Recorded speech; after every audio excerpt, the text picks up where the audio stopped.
So I wrote a book years ago. It was a long journey, but I'm so proud I did it. It really is like birthing a child. And I run into people all the time who say, Jeff, what's the process? How do you write a book? We're going to be talking all about that with a leading national expert next on The Jeff Crilley Show.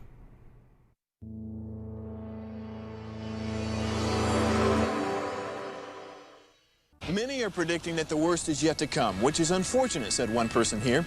Until now, they've enjoyed the reputation of being the nation's icebox. Watched a burglar in his home this morning by webcam. As a journalist of over 25 years, stories are what make my world turn. Reporting live from the Dallas newsroom tonight, Jeff Crilley, Fox 4 News. But in 2008, I took the jump from my familiar life and started a PR firm from my home. We're talking about anyone with a camcorder like the one I'm using becomes a television network. We started slowly growing the company, and we now have over 100 clients, and we've branched into the world of live digital broadcasting. I now own 8 different TV studios and have a huge team, and the stories that I now get to share are sometimes the most important of my life.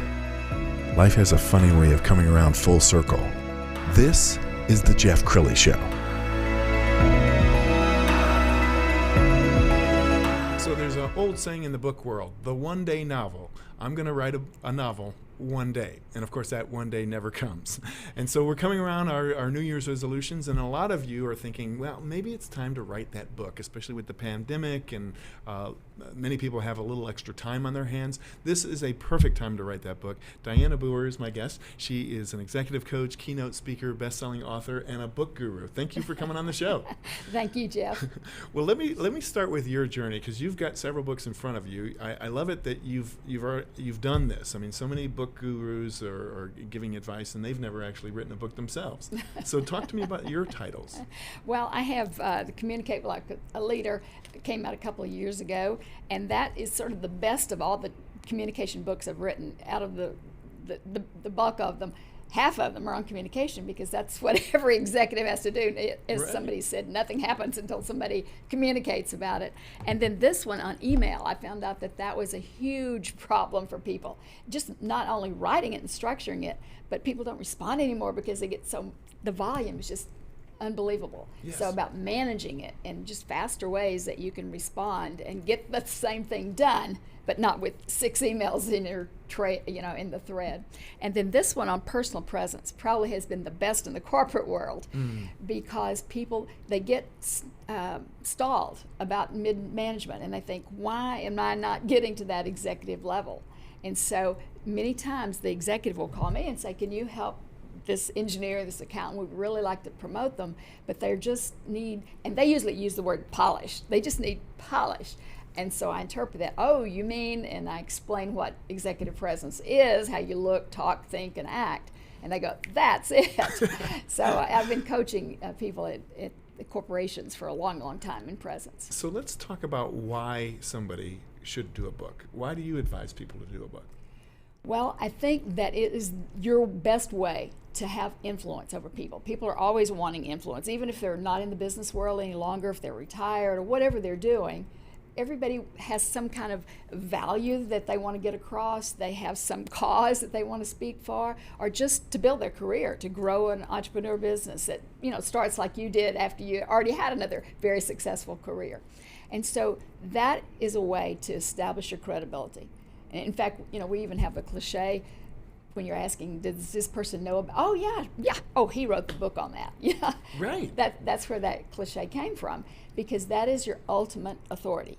And not self-published, because anybody can self-publish today. We have the technology that you just take your book Sure. down, and you can pay somebody $50 to convert it to an ebook, or do it yourself, put it on Amazon, and you're a bestseller. But that doesn't establish credibility like having a major publisher come and pay you money instead of you paying the printer and paying all these people and the book designer and putting it together. But somebody's saying what you have to say is worth spreading, and they pay you for it, and then they distribute it all around the world. So it's not only just in the U.S., but that's the best way, I think, and the best reason is for authority and credibility. That makes a lot of sense. And if you're doing your research right now, trying to figure out, should I do this, and is Dianna the right option, she has a robust social media. She's made dozens and dozens of videos. We're going to show one video right now.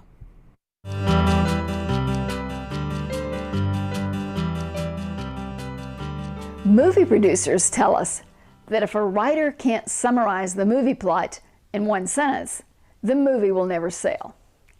The same is true of a book.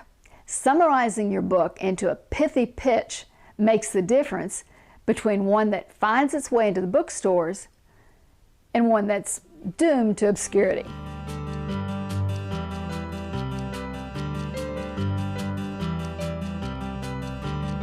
I love that. It just, you have these little short videos that I think inspire people. What kind of people do you like to work with when it comes to creating their own book? Well, at the Booher book camps, I keep the group really small so that they can give input, but it's always a variety of people that are in there, and that's the beauty of it, because when you put your book out there, you don't know exactly who's going to be buying it. They could be buying it for their own use, or to buy 200 of them for their staff, or as a gift. So that type of person, for example, the last Booher book camp that I did in November, I had a realtor in there, an attorney, an executive who had just retired, sold his company and retired from a recruiting business, and then someone on a church staff, minister's wife. So just, it's a broad variety, but it's people who have some kind of, they have a new process, they've innovated something in their organization. I mean, it could be something as technical as inventory management or project management, or it could be just a very broad inspirational book on being positive and whatever. So they have all different ideas, but the process is the same. And that is, getting the book proposal done and writing a query so you can find an agent and letting the agent sell it while you write the book. The other thing that's wonderful about Dianna is she's walked more than a mile in your shoes. She knows all about public speaking, which is a great way to draw an audience, become a thought leader, and sell books. So we've got a clip from her speaker reel. Let's go ahead and roll that clip now.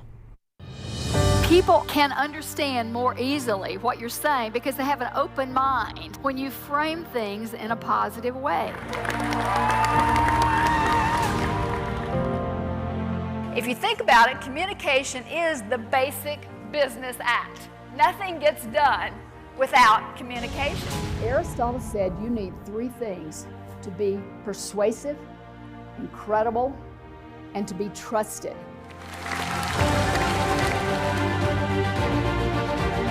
Your personal presence is what it takes to get a message past the ears to the heart, to get action, to get a decision, to get people to achieve that goal. Ask people what they think. Research a study.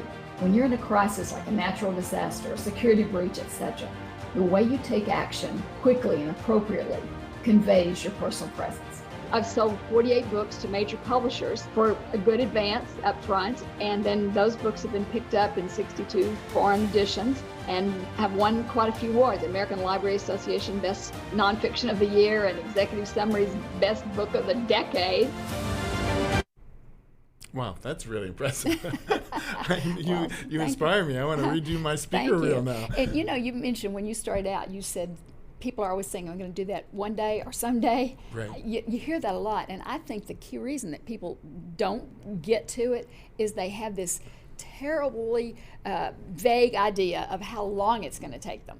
And they think, I don't have 2 years of my life to put aside, or 5 years or whatever. Now, some novelists might spend 5 years writing a book, but for the average self-help book or gift book or business book, you can write that book in less than a month. The longest it's ever taken me to write a book is, and this was over 100,000 words, was 21 days, but typically in about 10 days. And that's one thing that people are just thrilled to learn. Oh, you mean I don't have to take, sabbatical and be off for a year? To say, yes, you can actually learn a process and get that book out really, really quickly. And that makes it easier for somebody that someday to come quicker. Absolutely. And you have a book camp coming up. We're going to put that information up on the screen. And I want you to tell us what happens at a book camp. Oh, sure. Go ahead. The group I keep very small because one of the key values in that book camp is the feedback that you get, not only from me on your own personal idea, but for everyone else.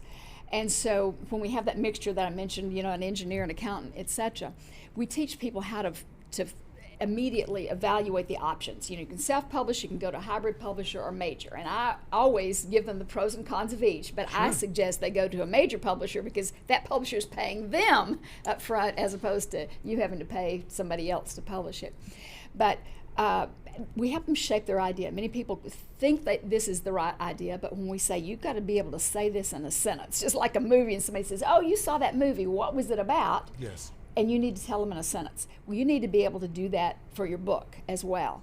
And many people need help in fine-tuning it and who's going to buy it, etc. Yes. So we go through that, and we take them all the way through the 10 ingredients in a selling book proposal. And again, each person is doing their thing, and then they read their sentence or their email to find an agent, and we'll give them critique on it. So it's very personalized, so that you don't, you're not on some kind of show where you have 10,000 people, Yes. just signed in. Well, I mentioned off the top of the show that it is like birthing a child. I mean, this book becomes your baby. Right. I'm sure you've seen the metamorphosis of clients that you work with from me, write a book, could I do that, to look at my book. Yes, and it's so exciting when people get their book shipped to them from the publisher, and they're always sending me clips of it. Says, look, here it is, here it is, and or they take pictures they're taking out of the box like this and signing copies, and that's the glamorous part. The hard part is those 3 weeks or 4 weeks you're sitting behind your PC, Yes.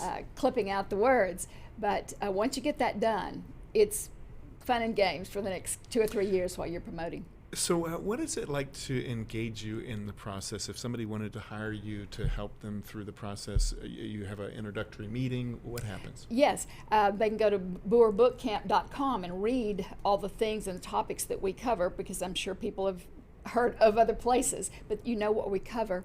And then they can set up a strategy call with me, and we'll talk about their idea. No charge, for the first 10 minutes, and then if they want to go longer, then we will go longer and actually start working. I mean, sometimes people call and they say, what can you help me do? And we start talking, well, I just want to do the title right now. Let's do it. And so we spend, and maybe an hour, and they come up with a great book title. It just happened last week, this reason top of the mind. Somebody just called and said, hey, can you help me do this title? And she gave me the essence of the book, Yes. and we were able to come up with a great title in all of her chapters, all in just about 40 minutes. Wow. So, Well, you strike me as a very kind coach, and I know anytime somebody hires somebody, they want them to be kind but honest. I mean, you don't want to hire somebody who's just going right. to, And sometimes you have to tell somebody that idea, there's not a big enough audience. Maybe Yes. you should just self-publish. And sometimes they can't write. And so you tell them, that's a great idea, those are great thoughts, Right. but you need to link up with a ghostwriter. And I've done that a few times, maybe 7 or 8 times in my Yes. career. I've written a book for somebody else. So there are a lot of options to get it out there. I can link people with them, with the ghostwriter if I don't want to do it myself. But they also have questions, Jeff, about getting it out there, because a lot of people can write a book, but they can't promote it. Yes. And you've got to, you've got to do podcasts, you've got to get on TV, it's all that marketing that people are going, whoa. and sometimes that's more important than actually the content of the book. I mean, Yes. I've had Penguin Random House, which I've published with several times, come back and say, okay, we like the idea, but tell me about your marketing plan. Yes. That's really important. And now it's not just going out and being a speaker like I've done for several decades, but it's the podcasting, it's being a guest, it's having your own show, it's doing an e-zine, a lot of other things that are involved. You're wonderful. We're going to end the segment with your website so people can get in touch. BooherResearch.com is her main website, and from that you can navigate to all of the other offerings. Dianna Booher, thank you so much for coming on the show. Thank you, Jeff. Thank you. Enjoyed You it. bet. And that's it for now. We'll see you next time.